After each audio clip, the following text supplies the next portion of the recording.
talk will be on the health benefits with reference to the complications of high blood pressure, which is a very common issue, as you will see. So let's start by understanding what is meant by the word terahertz. Terahertz radiation lies between the microwave and the infrared regions of the what is known as the electromagnetic spectrum. So for those who are good in physics, this is the actual frequency. Okay, so what is it used for? It's mostly used in telecommunication, where they are better than microwave. So to help you understand, do you have a 5G phone? You have. That's microwave. The next generation 6G will be terahertz. So help you to hang the idea where terahertz is. They're also ideal for detecting substances. Almost every molecule has a fingerprint frequency. I'll talk about that later. So this is the whole electromagnetic spectrum. It ranges all the way from gamma rays, X-rays to radio waves. Radio waves are the longest in wavelength, very low frequency to very high frequency X-rays. And of course, all these rays cause mutation. So that's why you're advised not to have too many X-rays in case it does harm to your body. Then there's infrared and radio waves. And of course, we study radio waves under electronics from, roughly even before the Second World War. You have radio, then you have television, all this all here. Okay, so like I say, microwave have to do with 5G. Infrared is very useful for health. We have infrared saunas, infrared beds and things like that. They're very useful. Visible light is this narrow strip here. Okay, red to purple. So this narrow strip is visible light. So terahertz wave was seldom studied until the 90s, when new techniques were invented to generate, monitor and detect terahertz wave. So it can detect concealed objects, identify objects in flowing pipes. So that's amazing. In 2011, terahertz was used on a 1771 painting. You know, in the old days, you have painting and then they paint on top of an old painting to create a new painting. So when they look at this painting, they not only can see the details below the surface painting, but they also uncover the hidden name of an artist in the old painting underneath. And the thing is, you see that it was very far away from X-rays and gamma rays and all that. So it's non-ionizing, it doesn't harm you. So this is very useful to study the human body. So initially terahertz was called a gap because we studied this part, the radio waves and all that, using electronics. Visible light we study under photonics. Nowadays we study terahertz using photonics technique. And a lot of this research are coming out from China because China is one of the pioneers of this. So you may know that China has a lot of patents on 6G technology, and this is the reason why, because they are behind this technology.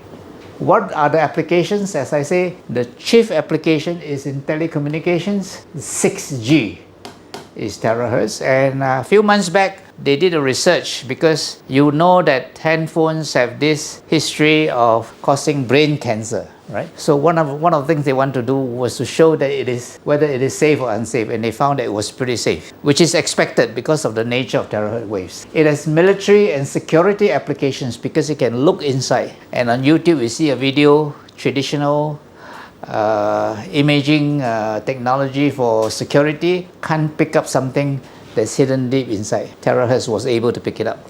And it's particularly important when they hide weapons and things like that. And in agriculture, it's also used. They were able to monitor drought. And this is very interesting. I read that what they did was TeraHeartz was able to assess the water inside the leaves. And from the amount of water inside the leaves, they can predict whether a drought is coming. It's pretty amazing. So health and science is also used. And that's where I will focus on. TeraHeartz in relation to health and medical science.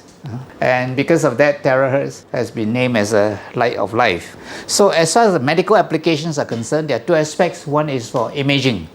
And indeed, there are tons of papers on Google everywhere about how TeraHeartz can view what is inside your body. So for example, in the bone, for instance, TeraHeartz can distinguish the 3 layers inside your bone, which is pretty amazing if you look at the way the resolution is. I will mainly focus on therapy or TeraCare.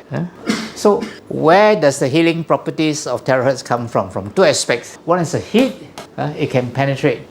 So this is a property it shares with all infrared waves. Infrared has been classified into near infrared, which is traditionally what it is, and mid-infrared, which is, when we say infrared, that's what's generally referred to, and then far infrared. Far infrared is TeraHeartz. So all the infrared rays, far, mid, and near infrared, all have this ability to penetrate, and that's why you go to a bonfire, campfire, and out of burning, you feel good. That's why the sun feels good for a lot of people, and in fact, sunlight causes the skin to manufacture vitamin D. But there's another aspect of TeraHeartz, and a lot of researchers are impressed that when you eliminate the heat from TeraHeartz, it still has this healing property. So this healing property is because of the vibrational frequency of TeraHeartz. Your body cells vibrate at the same frequency. Now we know that every solid have a vibrational frequency, right? That's why soldiers, when they don't break up their steps, they march across a bridge if the frequency resonate at the same frequency as the bridge will collapse. It's documented, and the singer of course can crack a glass, right? Because it resonates at the same frequency. That's what happened. So this frequency is able to heal because the cells also vibrate at the same frequency. So what are the properties as far as therapeutic use is concerned? One, low energy. Two, it can penetrate. So you put a terahertz wave and you behind the door, it can spread through the door. Of course, it is absorbed by polar compounds. What are polar compounds? Polar compounds are conductors of electricity. So metal, water conduct electricity. So if there's water, it will be absorbed. And the energy correspond to minute forces in nature which holds molecules together. For example, like the egg has a complex molecule called albumin, right? The egg white. It's actually a protein. Albumin is a protein. It's liquid because it's folded. It's folded in many ways, and these folds are kept in place by energy corresponding to hydrogen bonds or van der Waals forces. So when you heat it up, it breaks up the bonds, and when the bonds are broken, the molecule unfolds itself. That's why the egg white becomes solidified, right? And I suppose you all have seen that when you have a glass of water, you pour away the water and then you put it upright, water starts to collect again. It seems that the water didn't quite come down. So it's due to the fact that water stick to one another. The term for it just slipped my mind. The viscosity of the water. Surface tension, right? The surface tension of the water causes water to clump together. Okay, so if you drink certain alkaline water, or if you drink this TeraHeartz water, it's supposed to be radiated with TeraHeartz, so it breaks up all the bonds, so the water can penetrate deeper. There's this difference in the physical characteristics of the water. So as I said, normal cells resonate at this frequency, and therefore you can regulate biological systems, and we'll go through them. So summarize, open up blood vessels, because they vibrate at the same frequency, molecules become activated. Mitochondria is the factory inside your cell. Tiny things in the factory that produce all the energy and all the things that you need for life. Normalize hyperactive cells and activate DNA for repair. We'll go through this one by one. So it opens up blood vessels. So the circulation from the heart, it goes to the arteries and then go to various tissues and then return back to the heart. Hello. Hi. Okay, sit down. So when it comes direct from the heart, there is a blood pressure to push out all the water, all the nutrients, oxygen, and everything that your tissue needs is pushed out, and the tissue will make use of all this. As you return to the heart, all the things that the tissue want to get rid of, carbon dioxide, waste products, things like that, will go back. Now this is under pressure, right, from the heart. So it's easy for things to come out. Your nutrients, your oxygen, whatever. This is not under pressure. So it just go in by diffusion. So not all will be able to get back into the veins. So that's why our body has this system called lymphatic channels, lymph vessels. Lymph vessels is drain all the excess water, excess waste products, return back to the heart. So that's how the circulation maintains itself. So it has been shown that TeraHeartz has the ability to increase production of nitric oxide. Nitric oxide is not the same as nitrous oxide, which is laughing gas. This nitric oxide is transient. It cannot exist. It's not a stable compound. It disappears almost immediately. But the body makes use of this. It is a very powerful stimulator of arteries and all that. So it opens up arteries. It causes arteries to open up. If you remember at one time, I think you would know lah. If you're adult enough to know this. Viagra, for example, was used and it gave men a new lease of life. They are able to do that because nitric oxide is produced as a result of taking Viagra. It's more complex than that, but the long and short story. And then it was discovered that it was safe for heart patients. Now, Viagra is used for heart patients because of this, right? It opened up so more blood can flow through. We'll talk about this because we are talking about hypertension and it's closely connected to that. The other thing is it can regulate the inflammation response. So in the blood, besides the red blood cells, you have all these white blood cells. This is how it looks like. The nucleus is in blobs.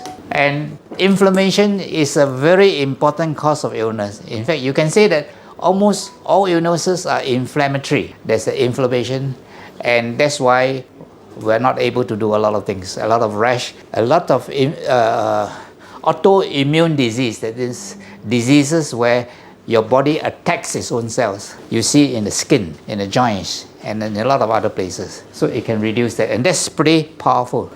It activates normal cell, and how it activates? Through the mitochondria. This is a blown up diagram of what a mitochondria is. Actually, it's tiny. Even with the electron microscope, you can barely see it. A lot of things happen in the cells. Energy pathway is there. Metabolism takes place is there. Degradation or getting rid of waste products also is carried out. Of course, different mitochondria have different activities. It synthesizes all kinds of things. Gene expression means that the information encoded in the genes. If the gene is to produce a certain protein, antibody against COVID, or whatever protein it may be, is expressed and translated. In other words, the mitochondria is where this translation takes place and they manufacture the protein with the information that is in a gene. So this is a very important function, and TeraHeartz can activate this. TeraHeartz also causes the recycling of waste products in the cell. The body has a very unique way of recycling waste products that is not wanted. So anything that is not wanted in the cell or any tissues, they form what is known as apoptotic bodies. Apoptosis is a name given to the phenomena where a cell, when it's no longer functioning, it will kill itself, commit suicide kind of. So when a cell becomes apoptotic, it releases certain signals. The signal says, find me and eat me. So certain white cells will engulf these waste products, recognize that they are waste products, and engulf them, and they are digested. And TeraHeartz can speed up this process of waste removal. So one cell lasts about 90 days. So you have a completely new body every 90 days because all your cells all change. You see? Okay? The other thing about TeraHeartz is that it has a very powerful effect on microorganisms. In fact, that's how I come to know about TeraHeartz. It was during the COVID period, and of course everybody wants to recover from COVID. And there were some trials in the US, and they showed that infrared radiation can improve the symptoms of it. So by the time they were already having this here, and they have some reports of people whose COVID symptoms recovered when they were irradiated by these tools. So, hey, there's something in there. That's where I began to look, because if it can kill viruses, it's pretty powerful. Singapore is a very hot country. A lot of people have fungal infection, right? Including myself. I tend to sweat a lot, and I use TeraHeartz to control it. It's pretty powerful. So it can kill fungus, bacteria, viruses, and so forth. Pretty powerful.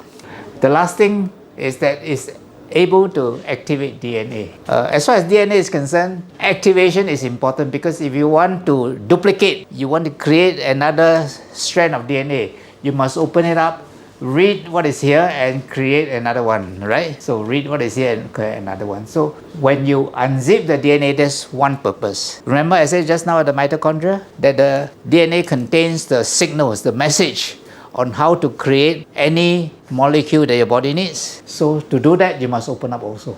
So this RNA printer, it literally read the message and print the information and make all the proteins that you need, whether they are your blood cells or whether anything that your body needs, is printed. All the information is in your DNA. So that's how it's done. Some of these things are very technical. Enzymes that do various things to the DNA so that it can do its job. Actually, DNA is a very complex system. Amazing that it can make a human body like ours. Because for every signal, let's say, for example, if you have a gene, let's say in autism, the gene helps you to respond socially, okay? So this gene makes you respond socially. You need two genes. One to switch on, one to switch off. For the switch on gene, you need another pair of genes to switch on this switch on gene and to switch off. For the switch off gene, you need a gene to switch on this switch off gene and another to switch off gene. You know what I'm trying to say? It gets very complex. And so it's this interlocking mechanism, messages, which regulate our human body and cause us to be able to function in an amazing way. So we're going to talk about complications of high blood pressure. Why high blood pressure is important? If it's persistently high. Yeah, if you get excited, it can go high, but it comes down again. If you get frightened, it can go high, then it comes down again. But if it's persistently high, then it's very important. It's a leading cause of death and disability. More about that as we go along. The complications include the heart, kidney, and stroke. And of course, the most important cause of death is heart disease and stroke. I was contacting some old classmates about some of the health stuff that I have. I called one of them and said, "Oh, I just discharged from hospital for a heart attack, quite a bad heart attack. Oh dear, if I've contacted him sooner, maybe I could have prevented it. I don't know." Another friend I called, "I just discharged from hospital for a stroke. I fell down from the bed and I got the stroke and I just got discharged." So it's pretty common. Treatment and lifestyle changes reduce complications. That's true. As far as high blood pressure, strokes, heart disease is concerned, hypertension has been referred to as a silent killer. You can have high blood pressure and you don't know, unless of course you measure it, then you know. And even when some people measure it, they say, "I don't feel anything, I don't feel bad, I can do everything like normal," so they don't bother. They didn't think as to what can happen. So how blood pressure is measured? Traditionally, we use what is known as sphygmomanometer, a meter that measures blood pressure. And we use mercury. You have seen the old type, in some medical clinics, they pump and the mercury go up, and then as you come down, you measure. Then they use the mechanical one, where it's spring-loaded and calibrated, and then you pump up the mechanical one, it's tiny little round thing. Now we measure it electronically with sensors, and sensors are very accurate now, and we use electronic sensors to do it. And normal pressure is low one in females, 90/60 to 120/90 here. The two pressures, systolic is the upper pressure, the first number is a systolic pressure, and the lower pressure is known as a diastolic. The systolic pressure is a pressure which the heart pump out. That is a pressure that makes the blood go. The diastolic is a resting pressure. When the blood pump out and it relaxes, there's still a pressure. That pressure is a diastolic. So diastolic pressure relates to the cardiac output, how much blood can you push, the elasticity of the arteries, and the resistance, because the arteries get smaller and smaller. So this is a traditional sphygmomanometer. I suppose younger people may not see this machine anymore. This is a mechanical one. You still got to use a stethoscope. Nowadays we use the electronic one. You don't even need to use a stethoscope. You see the stethoscope hanging around the doctor's neck and you can still read the blood pressure, because such is the advance of technology. So these are the various pressures. Okay, so these are the diastolic and these are the systolic. 90, 60, 80, 55. The lower you go, the worse it is. There is not enough pressure to push the blood out. Some females who are are starving or in poor countries or suffer from anorexia nervosa, the pressure is very low. And they're in risk of infection because the blood is not circulating, so you don't have antibodies and everything. Traditionally, we believe that as long as below 130/90 is okay. However, in the recent past 5 to 10 years, research has shown that the lower the blood pressure, the better you are.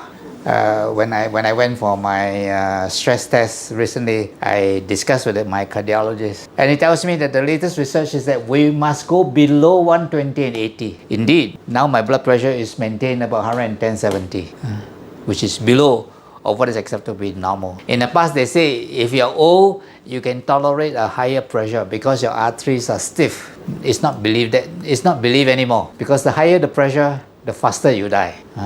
And after this lecture, you know why. But we don't want to keep too low. Now, after menopause, women's pressure start at 90/60. They start to climb after menopause. And high blood pressure is an issue for women after the menopause. Their heart disease goes up after menopause. Your sex hormones protect you when you are menstruating, but after that, no more protection. Such is life. So where are the complications? These are the 5 important complications. Heart disease, stroke, kidney damage, loss of vision. Many people don't connect that. And of course, erectile dysfunction. These are the complications of high blood pressure. Something totally unrelated is blood sugar. But blood sugar combined with hypertension and something called obesity to give you all the problems of life. If you can regulate these 3, you are good. If you can't, you have a problem. So we're now talking about hypertension. Let's come back to it. In hypertension, what is happening? There's damage to arterial walls. The pressure in the blood, imagine a pipe, and the water pressure in the pipe is very strong.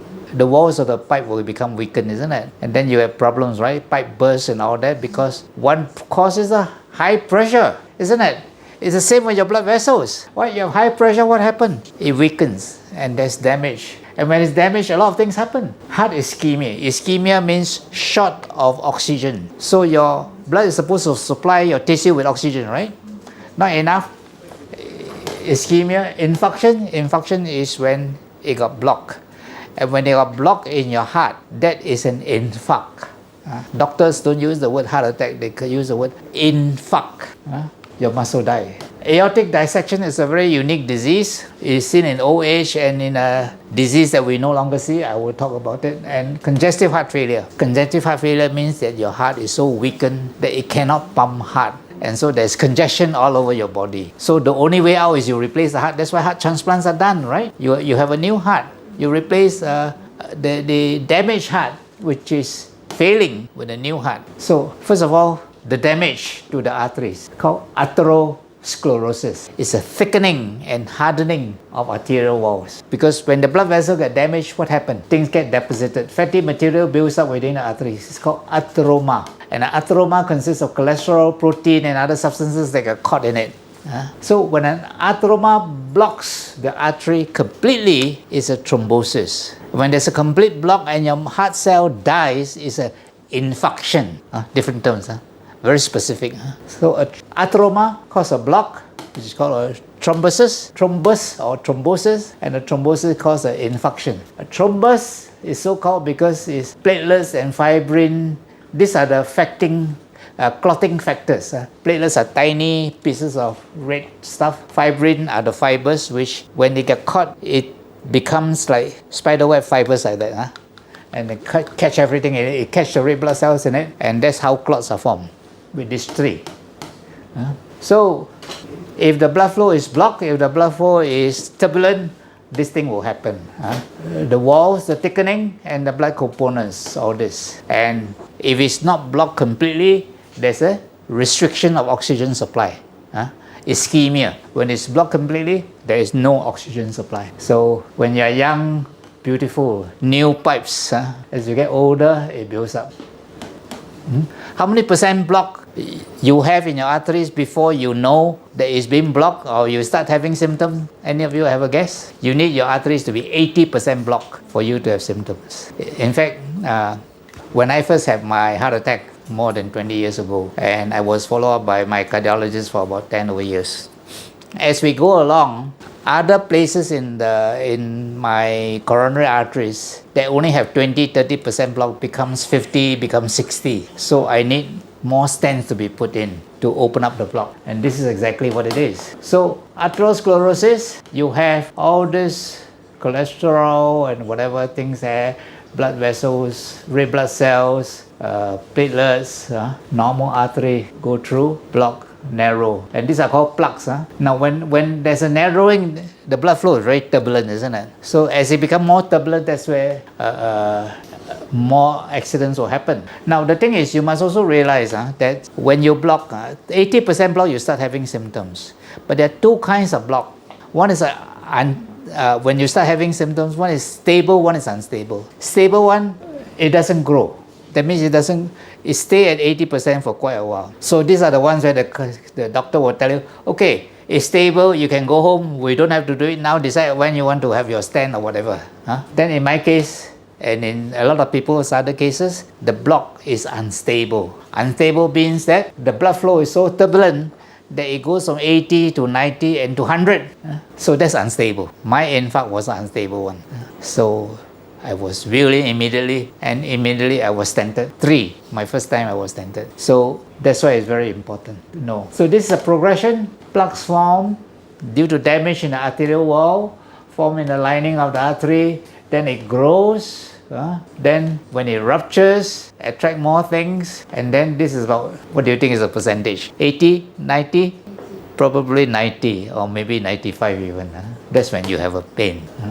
So that's what heart attacks is all about. It's fairly common. When people die and collapse suddenly, which is what should happen to me because it appear in a big artery. People who collapse suddenly, usually the block occurs in a big artery. Big artery, that means it supplies a large portion of the heart, right? It supplies a big portion, and the block is unstable. That means it's evolving very fast. So if you evolve completely, you collapse and you die. By the time you detect that this is unstable, by the time the fellow has a pain and is unstable, the time from there to a complete heart attack is a matter of hours. That's why one of the first things when I was a medical student, General Hospital introduced was an ambulance service. They could rush out and get the patient to hospital within an hour if possible, within half an hour if we can, because we could save those many cases, and we saved quite a few cases, So there you are. Ischemic heart disease, infarction. That means lack of oxygen completely when it blocks and the heart muscle dies. Heart weakening caused by reduced oxygen to heart muscles. When there's not enough blood to your heart, there's pain, angina, and discomfort. If you have diabetes, take note. If you have diabetes, your heart attack is silent. You don't know. You only know you have a heart attack when you begin to get breathless for no reason. And you see a doctor, the first thing they do is, are you diabetic? Yes. No. You don't know you have diabetes, still do an ECG. And if it's a heart attack, you are diabetic. So my friend who, a missionary in Pakistan, he has this breathlessness. They rush him back to Singapore, hospitalized. Fortunately, he was stable.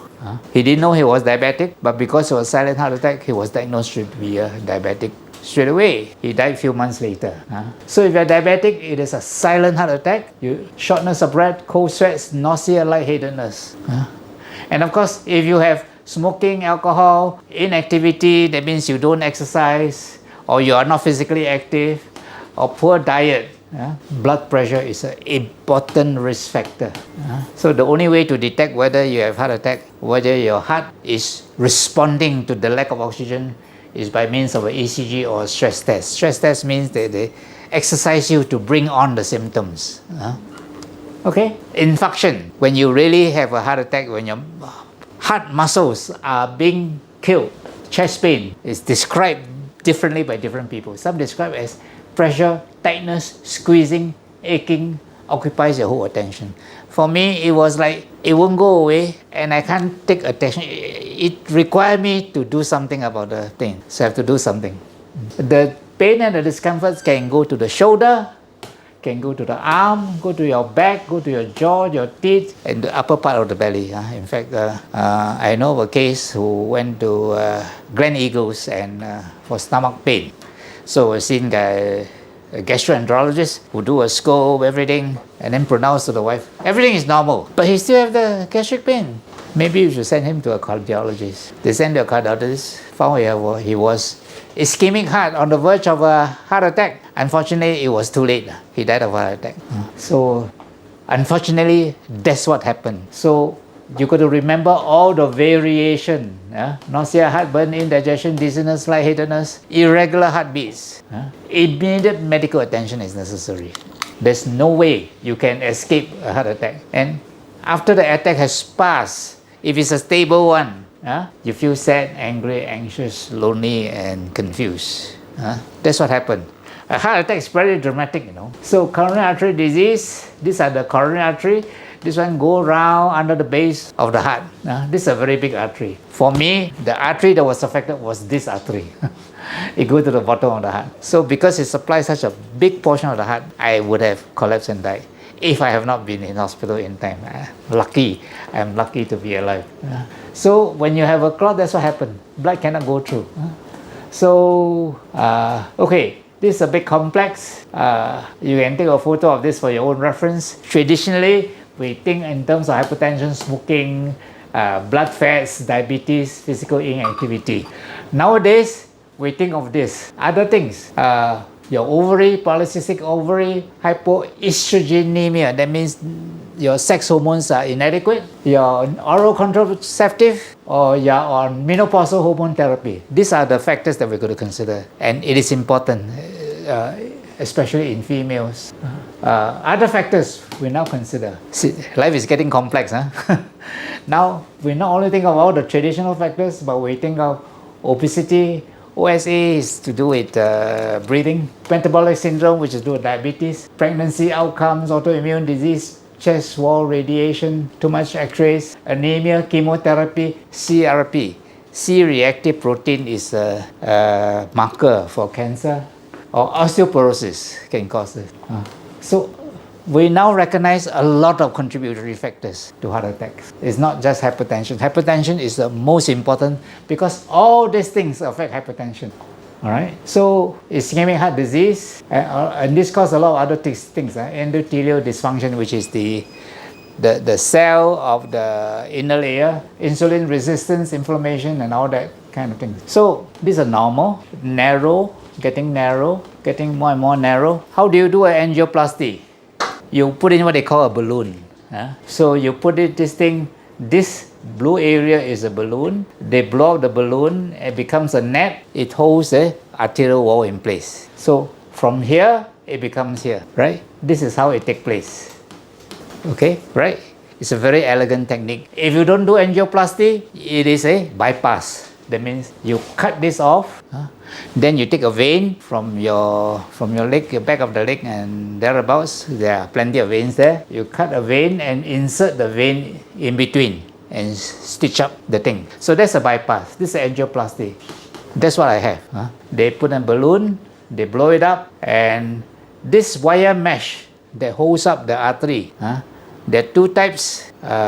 One, the traditional one, which I'm told Lee Kuan Yew has when he has his stand, the ordinary kind of the first time where he doesn't put out drugs and it stay there. So in my case, my one, it not only give out medication, but it get absorbed over time. So the last time I went for the stress test, they couldn't even see any sign of the stent because it's completely absorbed. Okay? Heart attack, what is it like? Pain. And when you do an ECG, that's what you see. From here, it go up and it stay up.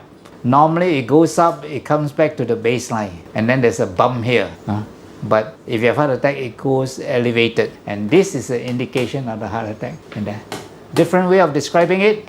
Indigestion, heartburn can be a symptom of heart attack. Painful, discomfort, fatigue, pain anywhere from the chest to the arms to shoulder blades, upper abdomen, anywhere. So it's very important to know this because it's such an important cause of death that we could save somebody you care and love, your family members, or even yourself. Aortic dissection. Aortic dissection is a very interesting phenomenon. It is due to a tear in the walls of the aorta. Aorta is the biggest blood vessel coming out of the heart and then supplying the entire body. So blood vessels have at least 3 layers. Inner layer, middle layer, and the outer layer. The middle layer is where the muscles are. So dissection is a split in the wall, and blood get in between the cause the outer wall swelling. Get in between either the inner or the middle wall or thereabouts. It's very deadly, it can cause bleeding, and 20% will die. So chest pain, back pain, all the pain, shortness of breath, everything. But when you do the ECG, it's normal. So if you have high blood pressure, you're at risk for this. Sometimes there are tissue abnormality, genetic abnormality called Marfan syndrome. Marfan syndrome, they have a tissue, connective tissue abnormality. They have long fingernails like spider legs like that. And people with abnormal collagen. Survival, 5-year survival is about 45 to 88%. So this is what dissection looks like. You see there's a break in the wall, weakness and a break. And then blood get in between the inner and the middle or the outer layer, right? And then it balloon out. And of course, if this bursts, blood all over the place, there's no way to stop it, unless you go in early enough, then you can stop it. Another type of dissection is as the aorta come out of the heart, the dissection took place here. An important cause of dissection in the past, not now, is due to syphilis. Syphilis dissection usually occurs in the upper part of the aorta. And then it balloons out and it bursts. Some years back, one of our colleagues was admitted to the hospital for dissection. He couldn't make it through. So dissection due to syphilis is now rarely seen because we have better antibiotics to treat this kind of illnesses. So it is no longer seen. But it's nonetheless important. We do see them because people with high blood pressure and weakness in their connective tissues, this thing can happen. Congestive heart failure. Well, the heart fails when it cannot do its job, isn't it? The job of the heart is to pump out blood. All right? When it can no longer fulfill that function, we say it's a heart failure. So the heart becomes ineffective. It fails to pump out blood. There's breathlessness, there's fatigue, irregular pulse, and swelling of the legs, abdomen, and the ankles. So high blood pressure, coronary artery disease, diabetes, and usually high cholesterol and all that. Aggravated if you have not enough blood, you take excessive salt, alcohol, and you get infected, which people with diabetes always do, and it can cause kidney and liver damage. The important thing is that you got to get the person to hospital, reduce the blood pressure, improve the heart function, get rid of the excessive fluid. You see? So heart failure, eventually you got to do a heart transplant.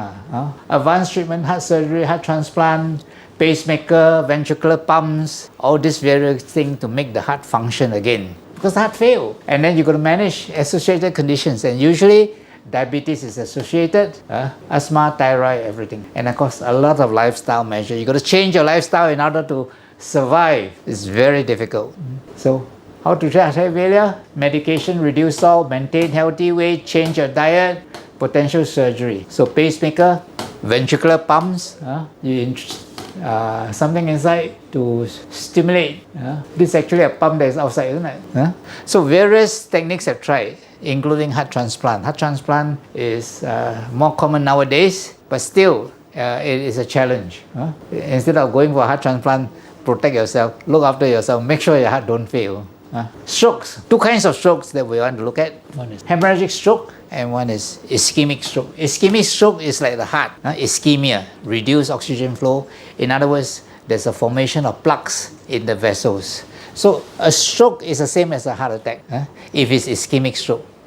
It's the same in that it's the same thing, the plaques that block the artery, and when it's blocked, then you have a stroke. Hemorrhagic stroke is a bit different. Hemorrhagic stroke is when the blood pressure is so high that it bursts the artery. Okay? And that's what happened to my friend who told me he just discharged from hospital. So as far as hemorrhagic stroke is concerned, the leading cause is a systolic blood pressure, the first number of your blood pressure. In hospital, when I was in a medical ward, you can see blood pressure like 200 over 110. You believe that? 200 over 110. That's the kind of pressure people go to hospital in those days. I don't know whether people still go to hospital with this kind of blood pressure, but I suppose if you live life the way you want to, don't care for anything, you can get that kind of blood pressure. Nowadays with blood pressure meters, electronic one easily available. You just measure, you know that you have high blood pressure. So hemorrhagic stroke is due to bleeding from blood vessels, location in the brain tissue or in the membranes covering the brain tissue, or bleeding from a burst aneurysm. And aneurysm is a weakness of the arteries inside the brain. When there's weakness, a balloon will form. So this arteries, right? A balloon will form out of the artery. That's an aneurysm. Okay? So it can happen anywhere. This is an aneurysm, it rupture and cause a hemorrhagic stroke. It can happen anywhere. Sometimes the brain has several membranes, right? The pia mater, the arachnoid mater, the dura mater, and all that. So in between the different coverings, there are spaces, and you can bleed in the spaces. This is what happened in brain injury, where accident, bleeding in between the coverings, the different coverings of the brain. This is a circle of Willis. This is at the base of the skull. You look at this. This is called a circle of Willis. How many sharp corners are there? Plenty, right? Plenty of sharp corners, right? If this is a roundabout and you got to drive a car around this roundabout, you got to make a lot of sharp turns, right? Imagine if there's a weakness and you have an aneurysm. Pressure causes the rupture of the arteries, isn't it? With these sharp turns, the weakness is easily formed. So this is a site of a lot of hemorrhagic stroke. I know the wife of one of the bishops of Singapore died like that. So happy, excited, it happened here, around here. So I think it's important to remember that even if you have an aneurysm, you can survive if you keep your blood pressure low.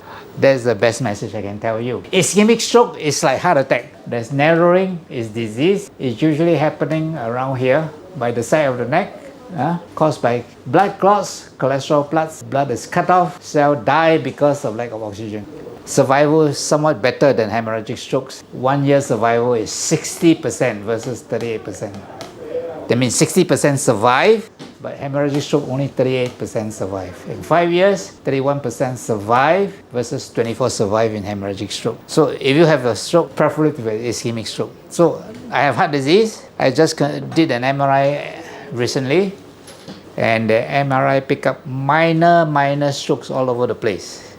And that's because when you have a heart attack, all the stenting that you do will throw out small bits of debris, which get stuck.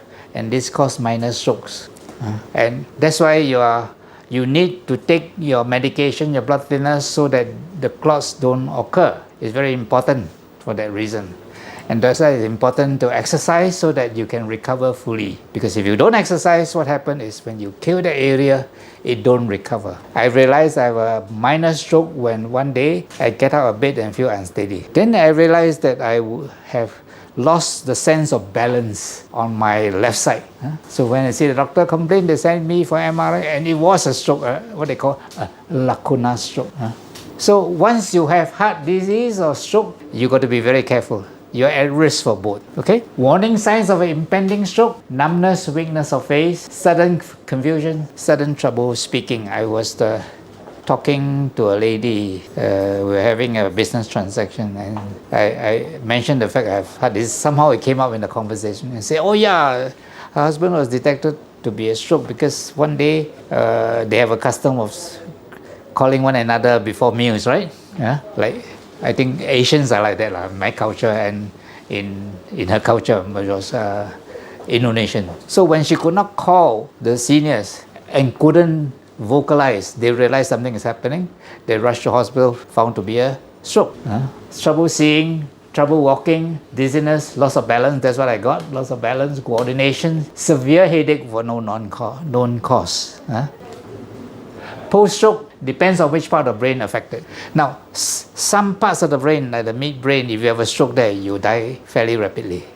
But most parts of the brain, you either have paralysis or weakness. That's because those parts of the brain has to do with your motor, your muscular system. Now, when you have loss of balance, it affects the sensory system. So, a friend also has a sensory stroke. He lost his sensation over certain parts of the body. So, the stroke affects a sensory area of the brain. Then it affects the brain to do what you're thinking. You have trouble with learning, judgment, impairment of memory. And depends on where you're affected, you can also have bladder bowel control, which is disturbed. When you have one stroke, the risk of a second stroke is 23% within 3 months. See? So once you have a stroke, like once you have a heart attack, chances of you getting another one is there. And that's why you need medication for life. Complications, often the result of poor rehabilitation. It is shown that after a stroke or heart attack, the rehabilitation is terribly important. You don't rehabilitate, you get all sorts of problems, contractures, tightness, muscle spasticity. Heart attack, you don't rehabilitate, what happened? The chance of the heart attack is higher. Not only that, but you cannot do a lot of things. Your life is restricted. You can't travel, you can't do a lot of things. And then eventually your life gets more and more constricted. Deep vein thrombosis, that means there's pain, especially in the calf muscle. And that pain, the thrombosis, remember, is a block. So when the veins are blocked, there's a clot there, right? So the clot can be broken off and it can go and cause another stroke or another heart attack again. And if there are contractures, as a result of your stroke, you have muscular immobility, the contractures can lead to dislocation. There's post-stroke headaches, there's depression and insomnia. There's a lot of complications, and one of the things I felt very disturbed about is that a lot of these people with complications use TeraHeartz to make them better. Well, it's an ideal thing, but I like to go one step before even they have the disease. And my message is one of prevention. We use this to prevent if possible. So these are the complications: pneumonia, contractures, stiff joints, stiffness. Stage 1 develop within a week of suffering stroke. It can happen as soon as 4 days. Stage 2, 2 weeks. Stage 3, up to a year and a half. So that's why it's important. That's why my emphasis is rehabilitate stroke early. The earlier you rehabilitate, the better you are. Okay? Recovery from stroke, 10% of strokes recover. There's somebody I know who has recovered quite completely from the stroke. He walked fairly normally. It's possible. It's not impossible. 25% minor impairment. So 1/4 really improve. You can, but you got to work hard for it. Rapid recovery usually within 4 months. It can happen. Recovery up to 5 years depends on severity and the physiotherapy that accompanies it.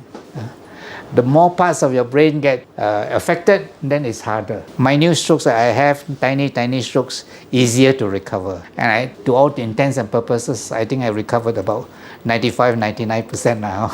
Not 100%, not like young 18-year-old. So mild to moderate can make recovery with rehabilitation. Recovery after 5 years depends on quality. iTeraCare can help, of course, because I loosen up things, make blood flow. Once you have blood flow, you have more nutrients to the tissue and more waste products removed. And that's why iTeraCare is so useful. Risk factors for stroke: high blood pressure, heart disease or diabetes. Diabetes is a killer. Diabetes is a big problem in Singapore now. You know why? Good food. Good, wonderful food, cheap food, plentiful food, blood sugar level high, sure you get diabetes. So enjoy your food, but take care. Smoking, blood control pills. Blood control is excellent to let you enjoy life, but there are downsides. Transient ischemic attacks, okay? Some blood disorders like sickle cell anemia, which is not here in Africa, can contribute to strokes. High blood cholesterol and lipids. So that's why we do a blood cholesterol examination. We want to know all the nice food are the naughty food, and the naughty food give you things that are not so naughty.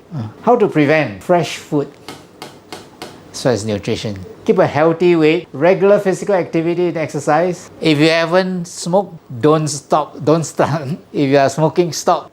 Limit alcohol intake. Alcohol is interesting. Alcohol actually opens up your blood vessels. So 1 or 2 units of alcohol is okay. 1 unit is about 1 pint of beer, 1 glass of wine. So 2 of each is okay. The strong beer that they now sell in the supermarkets, 1 is more than enough for you. In excess of that, it's harmful. Check your cholesterol, regulate your profile, control your high blood pressure and your diabetes, and regulate using the help of tools like this. Now we talk about kidney disease. High blood pressure can affect your kidney. Kidney disease, and the end stage is called end-stage renal disease, when you end up with something like called kidney failure. Kidney failure, like heart failure, is that when the kidney fails to function anymore. Now, the interesting thing is high blood pressure causes your kidney disease, and your kidney disease causes high blood pressure. It's a loop, and the kidney's function is based on a filter and then the tubes, right? The filter is called glomerulus and the tube are simply called tubules. When they are destroyed, your kidneys shrink in size, and you progress, you measure it by the filtration of your filter, the glomerulus, or what is known as a glomerular filtration rate, or GFR. So I don't have it here. I think next slide. So this is your filter, your glomerulus. This is a glomerulus, this is a filter, right? Blood is filtered through this glomerulus, and then the water that is to be secreted, the urine, hasn't become urine yet, it's still the filtrate, pass through the tubules and then come out as urine. So your glomerulus are around the edge here, your tubules are here, okay?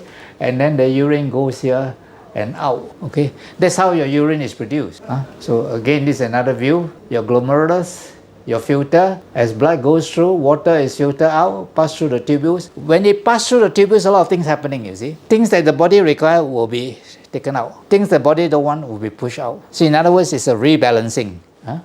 So whatever it passes out as urine is what your body don't need. Of course, what you want to push out are the waste products.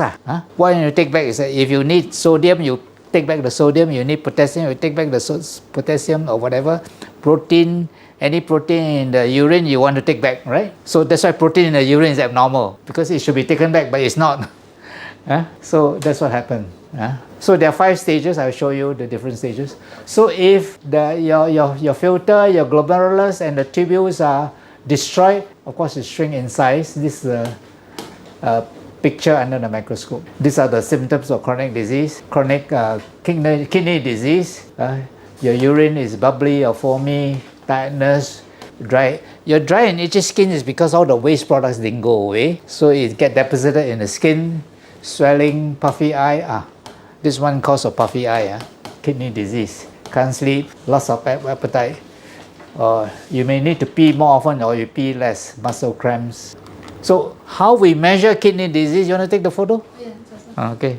Thank you. So the different stages is measured by what is known as a glomerular filtration rate, or the rate at which your filter is working. So normal is anything more than 90. So we measure the amount of urine you produce, and if it's high, it's good. End stage, you produce less than 50 mils. That's very little. That's why you need renal dialysis, isn't it? So if it's by half, it's moderate. Half, 45, around here is moderate. So kidney failure start to occur as it becomes more severe. So these are the stages. End stage, sorry, this is the wrong side.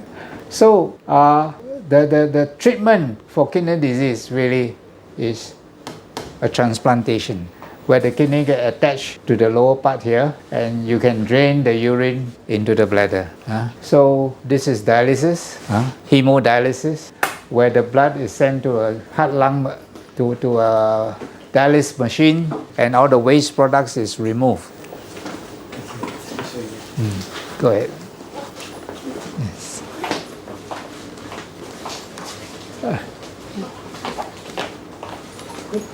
What happened? Thank you. Thank you, Mr. President. Okay. See you.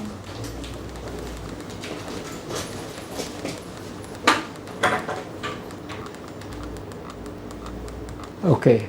So we now talk about erectile dysfunction. Erectile dysfunction is important because for some males, they only discover they have heart disease when this thing gets detected. So hypertensive subjects have twice the rate of ED compared. What happened in erectile dysfunction is that the blood pressure damaged the arterial walls. Oh, I didn't need this one from a previous talk. Blood pressure damaged the arterial walls, hardening and narrowing. When there's reduced blood flow to the penile area, that's where erectile dysfunction occurs. You cannot get and sustain the erection. If you treat the hypertension, may help, but sometimes treatment of hypertension don't help with erectile dysfunction for a very important reason. And these are the causes of erectile dysfunction: hypertension, diabetes, kidney disease. So in a way, erectile dysfunction is a marker of the state of your arteries, and is almost parallel, the improvement and the consequences parallel that of the heart. Fatigue and stress can cause, alcohol, smoking, prescribed medicine can cause it, beta blockers, antidepressant can cause erectile dysfunction, illness, bladder or prostate surgery can cause it, and of course lack of physical activity. Physical activity actually causes your blood sugar to be improved. Physical activity also causes the production and activation of a lot of factors that help you to improve the vasculature. So what is the treatment? What we normally do is we look at the lifestyle changes that are necessary. Healthy weight, active lifestyle, quit smoking and all that. And of course counseling for stress. Medication, as I explained earlier on, PDE5 is an enzyme which is inhibited by Viagra. It actually eliminates the nitric oxide that I talk about.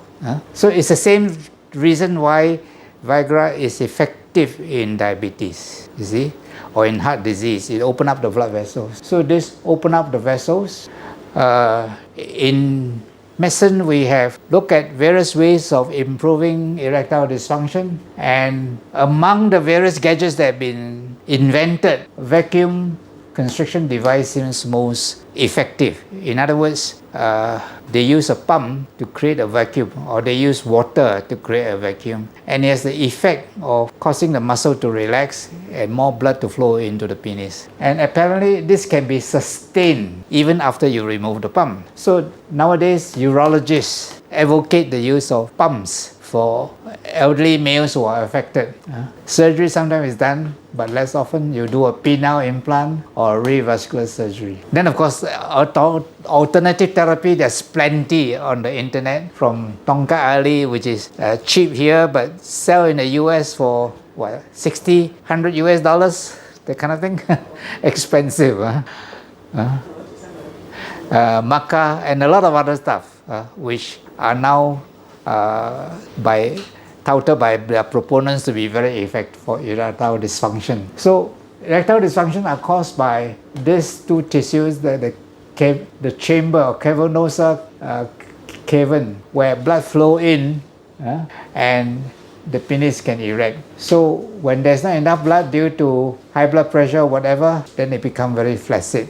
So it is a complex process in which the brain, nerve, muscles and blood vessels play a major role. Hormones and emotions are at work. Inability to maintain an erection during sexual activity is known as erectile dysfunction or ED. So these are the things that work. And normally these are treated by urologists that looks at how the urinary system is functioning. Okay? Eye, the last of the lot. Damage to the eye is asymptomatic until late in the disease. And usually when something is wrong is when there's double vision, dim vision and vision loss, headaches. And it's discovered on fundoscopy. Fundoscopy means that the doctor looks into your eye and he can see.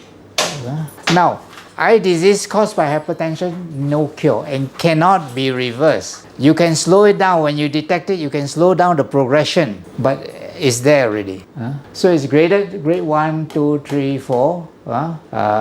Grade 4, papillary edema when the whole thing got swollen. These are the things.